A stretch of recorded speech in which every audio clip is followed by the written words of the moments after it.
Quem nunca ouviu aquela expressão que diz assim, depois da tempestade vem a bonança?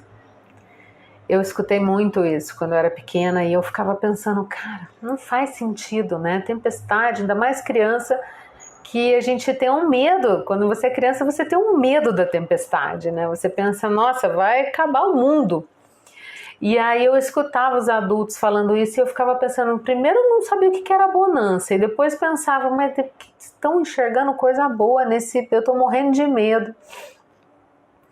Mas aí a gente cresce e aí a gente entende, né, que você está dentro de casa e você está a salvo, né, e que todos sobreviverão e vai ser lindo, enfim, e que a chuva é tão maravilhosa quanto o sol e tão necessária quanto o sol. E aí a gente vai crescendo e vai desmistificando essas coisas.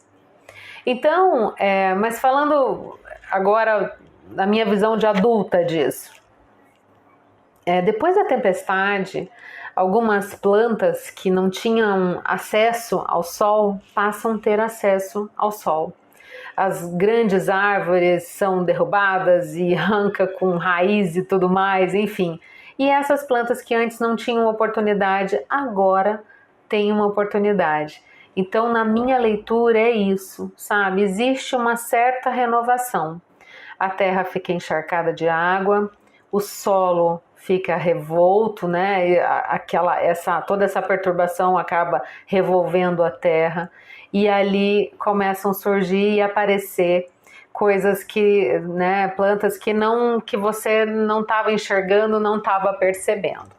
Então, enquanto as pessoas, a maioria, fica olhando para a crise como uma coisa insolucionável, sabe, como uma chuva intensa, é muito difícil de você conseguir visualizar essa oportunidade, essa bonança que vem depois de uma tempestade. Mas eu quero trazer um exemplo muito vívido da minha época, assim, já tem muitos anos que essa pessoa não está mais com a gente, mas eu quero trazer aqui um exemplo do Ayrton Senna. Eu sempre fico muito emocionada com a história do Senna, porque eu acho assim, além da questão do talento dele, ele era uma pessoa muito humilde e era muito gostoso de ouvir ele falando. E no início da minha faculdade, eu li um livro chamado A Semente da Vitória. E esse livro, quem escreveu esse livro, agora eu não vou lembrar o nome do autor, mas ele foi um dos treinadores do Ayrton Senna. Então aquele livro, ele abriu a minha mente, assim, sabe? Ele me mostrou um mundo novo de possibilidades. E comecei a usar alguns preceitos ali desse livro da Semente da Vitória. Foi um professor meu, acho que do segundo ano de faculdade, mais ou menos, que indicou esse livro. E a partir daí eu passei a indicar para muita gente. Então eu quero contar uma história. Quero contar como Ayrton Senna, para quem é mais jovem, não acompanhou a trajetória, ou para quem, sei lá, para as mulheres que talvez não eram muito ligadas nessa coisa de corrida e Fórmula 1. Eu sempre gostei muito de carro e também gosto de corrida, então para mim era muito interessante, eu gostava de acompanhar. Até no dia que aconteceu, a fatalidade que aconteceu, eu estava acordada e estava assistindo a corrida e ficava torcendo para aquilo não ser verdade, sabe? Parece que eu tinha uma esperança que ainda não ia acontecer aquilo. Mas enfim, eu falo disso como se tivesse sido ontem, porque foi realmente, para mim, foi uma emoção muito forte. Mas vamos lá. Então, o Ayrton Senna é um dos grandes nomes da Fórmula 1, né? Esse brasileiro, sei lá, esse ponto fora da curva que enchia a gente de orgulho. Ele tinha uma característica muito, muito dele, assim. Além desse aspecto da humildade, ele era um cara muito disciplinado. E ele tinha uma vantagem competitiva sobre os outros competidores dele, que ele ia muito bem na chuva. Então, eu lembro muito do Galvão Bueno falando, cara, tá domingo chuvoso, tá bom pra nós, porque o Ayrton é muito bom na chuva, tal. Então ele falava, olha, tô com um bom pressentimento com relação à corrida de hoje. E aí, em determinado momento, pesquisando a vida do Senna ou assistindo uma reportagem, eu descobri, né, fiquei sabendo como ele tinha desenvolvido aquela habilidade, e aí eu fiquei, cara, eu falei, ele é um ponto fora da curva, ele é um gênio. E aí nessa reportagem, ou nesse artigo, ele explicava que ele tinha perdido uma corrida durante a chuva, estava chovendo na hora, e ele ficou muito, muito chateado com aquilo. E em vez de se encolher, ele decidiu que ele ia hackear aquele processo, que ele ia desvendar os mistérios, porque para ele, na cabeça dele, tinha que haver uma maneira, sabe, de vencer aquele medo da chuva, ou aquela restrição mesmo, tipo, olha, estou correndo um perigo aqui, então eu vou mais devagar. E aí, toda vez que chovia, ele treinava com um kart, né? E aí toda vez que chovia, ele pegava o kart e ia treinar. E aí ele treinou e treinou e treinou muito, até ele perder o medo, até ele pegar a manha de como o carro se comportava diante daquele tipo de condição climática, daquele tipo de, sabe, como o asfalto ficava, como, sabe, com as poças de água, enfim. E ele ia percebendo como o carro se comportava, se ele entrasse mais de lado, se ele entrasse acelerando, se ele entrasse de frente, enfim. Ele foi testando e na metodologia mais antiga do mundo, mas que funciona também, que é de tentativa e erro, ele foi encontrando a maneira dele de entrar e sair daquelas curvas em segurança e sair na frente. Então a maioria dos pilotos, quando começava, sabe, poxa vida, amanheceu nublado, vai chover, a maioria dos pilotos já entravam em pânico, e o Senna era o contrário.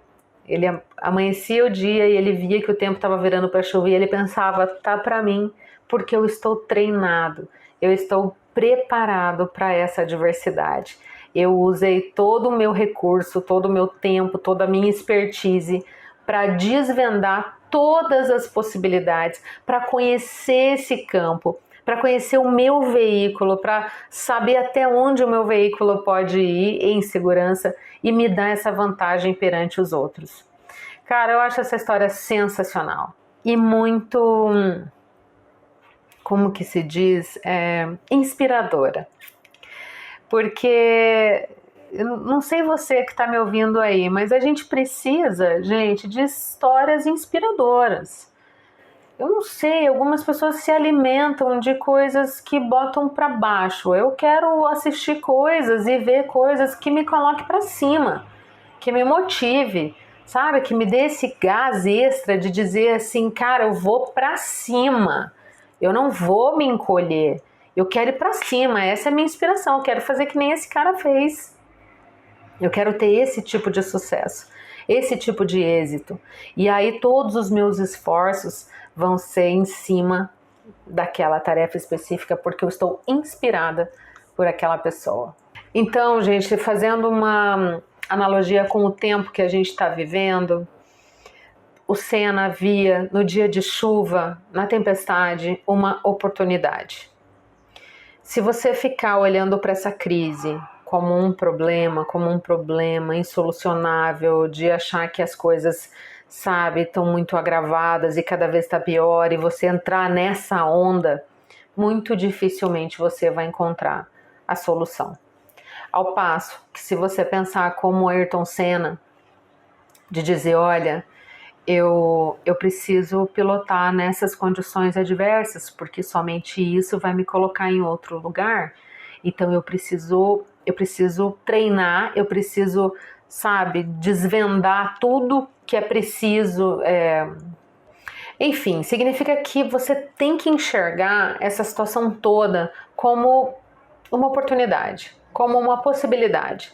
Ou de mudar o nicho do seu restaurante, sabe? Olha, o negócio está aqui, o negócio está feito, ele existe, não está dando certo dessa maneira, então eu vou pesquisar o mercado, vou ver de que outra forma eu posso agregar valor ao meu negócio, ao meu serviço, ao meu restaurante, então eu vou em busca de soluções. Então, gente, se você entrar de cabeça nessa chuva agora, você vai ter a possibilidade de entender como o seu veículo, isto é, como o seu restaurante e você, tendem a reagir nessas condições de temperatura e pressão, nessas condições de mercado, sabe? Quer dizer, nessa crise. Então, tem que mergulhar mesmo. Tem que mergulhar, tem que olhar de perto, tem que, sabe, remexer essa terra, como eu dei o exemplo lá das plantinhas.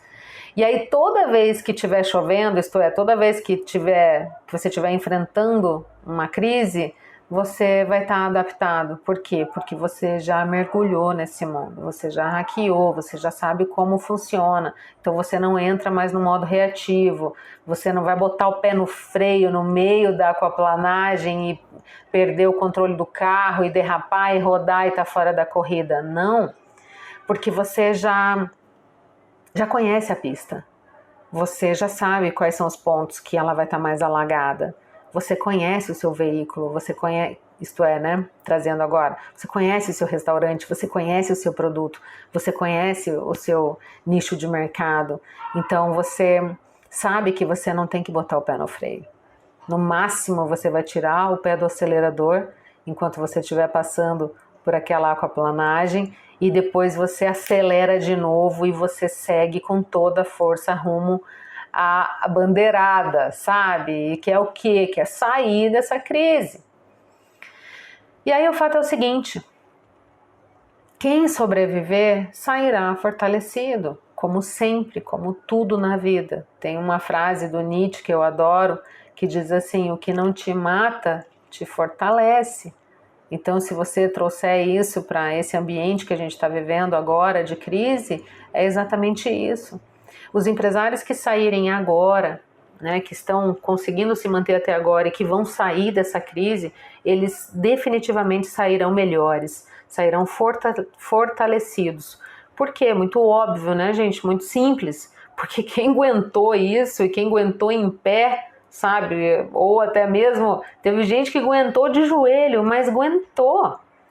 Essas pessoas vão sair muito fortalecidas. Então você que está me ouvindo, que tem os seus momentos de desânimo, sabe? De achar que tá tudo muito ruim, que tá tudo muito difícil.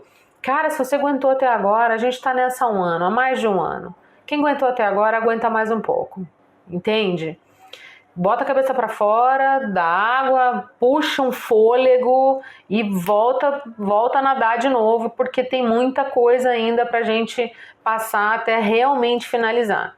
Eu sinto que a gente está caminhando para um momento melhor, mas não existe nenhuma comprovação disso, não existe uma data limite, não tem um prazo para isso. O que a gente tem que ter é a esperança de olhar para trás e ver o caminho que a gente já percorreu e pensar: se eu vim até agora, eu vou até o final. Eu não vou parar porque faltou fôlego. Eu tenho que me sentir imparável, que aí eu vou em